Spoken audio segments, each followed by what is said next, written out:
présent, nous nous sommes rendus compte que, mais attends, mais ce monsieur, il est l'un des problèmes majeurs de la RDC.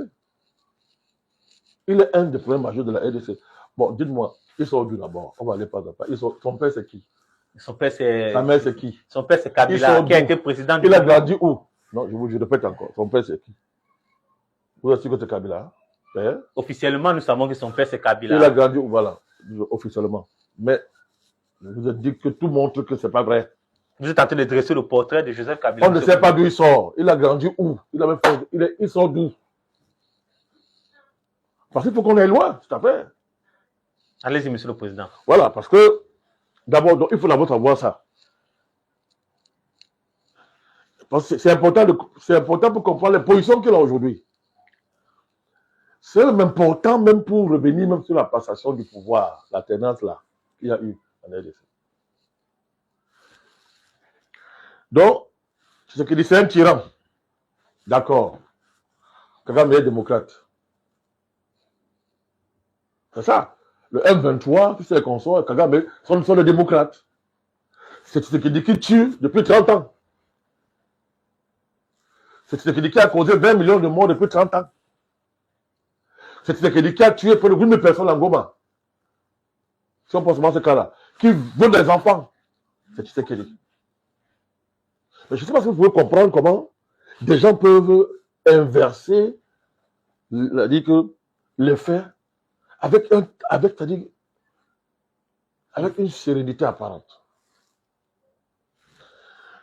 Les scandales que ces partisans répandent sur les réseaux sociaux, le scandale de mercenaires, oui, il y a eu un scandale. Il y a des sérieux problèmes de gouvernance en RDC. Ça, il n'y a pas de balade dessus. C'est ce qu'il dit. Mais, ok, lui là, il est mal placé pour donner des leçons.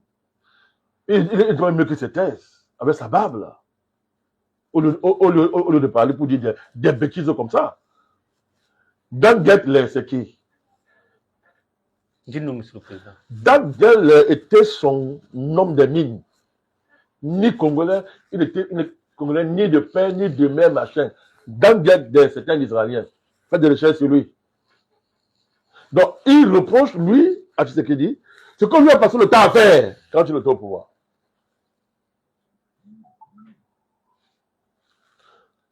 Donc, je laisse de côté le fait que, j'y reviendrai.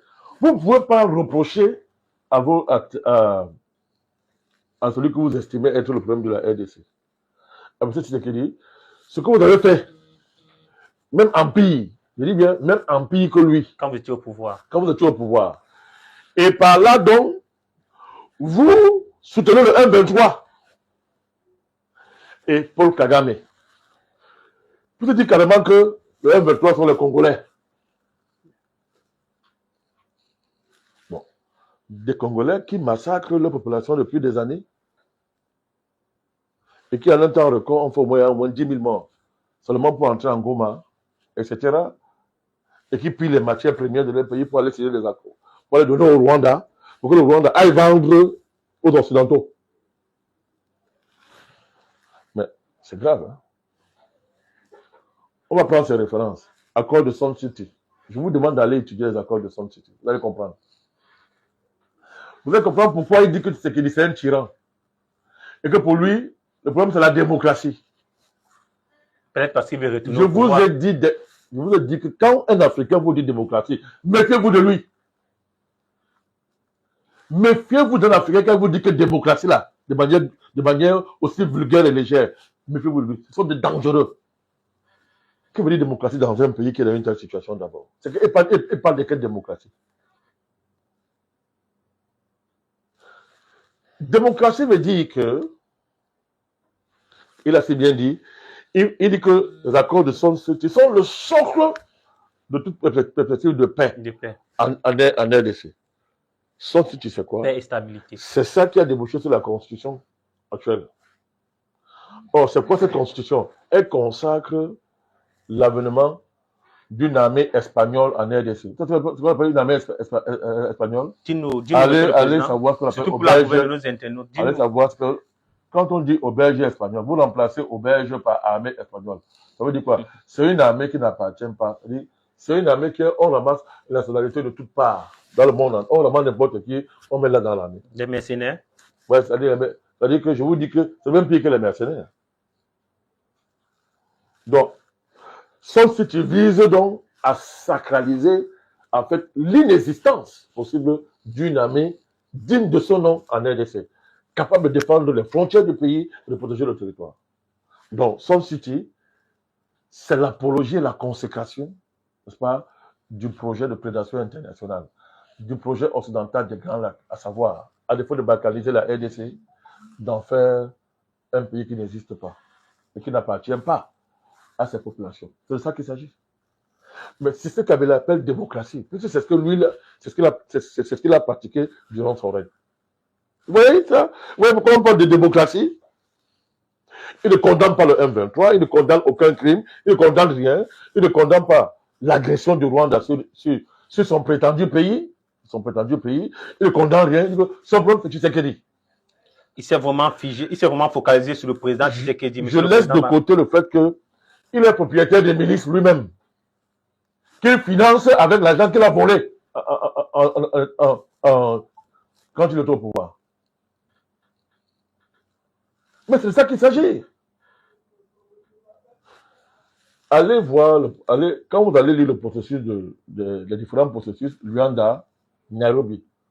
Vous allez voir que ce qui distingue les deux processus, c'est que d'un côté, le processus je crois que c'est Nairobi, le processus de Nairobi, c'est l'ensemble des forces des groupes armés, étrangers et locaux. On a identifié près de 266 groupes armés en RDC. Sur le contrôle de qui? Parmi lesquels 252 d'origine locale, 14 de sources étrangères. Et sur le contrôle de qui, Monsieur le Président? Peu importe. Mais comment vous ne comprenez pas l'importance d'une armée dans un tel pays?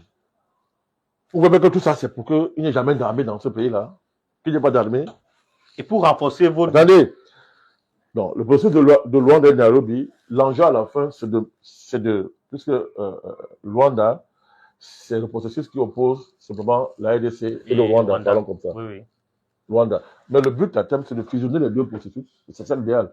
De les fusionner, cantonner les groupes rebelles. C'est clair. Identifier leurs origines, qui est qui. On sépare les Congolais des autres groupes rebelles. Et à la fin, donc, les groupes rebelles, les groupes là, on aide à ce que chacun rentre dans son pays, on les reste dans leur pays. Vous voyez? Et après, c'est terminé. Cet accord-là devait être signé à Luanda, je crois, le 15 décembre. Qui a boycotté la réunion? Paul Kagame. Parce que là, il était coincé. Et parce qu'il avait été reconnu comme belligérant aussi. Non, c'était fini. Il était coincé, comme dit d'ailleurs le président Tshisekedi. Donc, vous voyez donc que Kabila se permet, alors que le pays traverse une situation aussi grave, il prétend qu'il est congolais. Juste après, j'ai jamais voulu insister sur sa nationalité. Parce qu'il dit que bon, il a quand même été président pendant 18 ans. Je dis que bon, ok, d'accord. Mais sa position par rapport à ce problème, quel que soit ce que Tshisekedi peut lui faire, il répète encore, ce n'est pas la position à avoir dans une pareille circonstance. Et surtout, mobiliser de tels arguments aussi pauvres qui montrent qu'on a fait à un traître et qu'il n'est pas congolais. Voilà la preuve qu'il n'est pas congolais. Surtout que, Monsieur le Président, sans vous couper, la dernière sortie du président Kabila, en s'adressant au chef d'état-major, témoin de l'accord avec Tshisekedi, il se présentait déjà comme l'homme de la paix et de la stabilité du Congo, tout en faisant endosser la responsabilité de ce qui pourrait arriver au pays à son successeur. Mais c'est clair. Tout ce qu'il reproche au président Tshisekedi, dans le cadre de son interview, mais ça fait rire. C'est tout ce qu'on lui reproche à lui-même. Il parle de tuer les gens, mais lui, est-ce qu'on peut compter les morts? Qu'on peut le mettre sur sa tête, les morts. C'est incroyable. Et comme il fallait que les arguments qu'il met en avant, n'est-ce pas, éclairent sa position, nous constatons que les arguments ont justement éclairé sa position. Mais ils sont allés même plus loin. On a enlevé le masque sur son visage. On a fait un Rwandais. C'est un Rwandais. Il roule pour le Rwanda.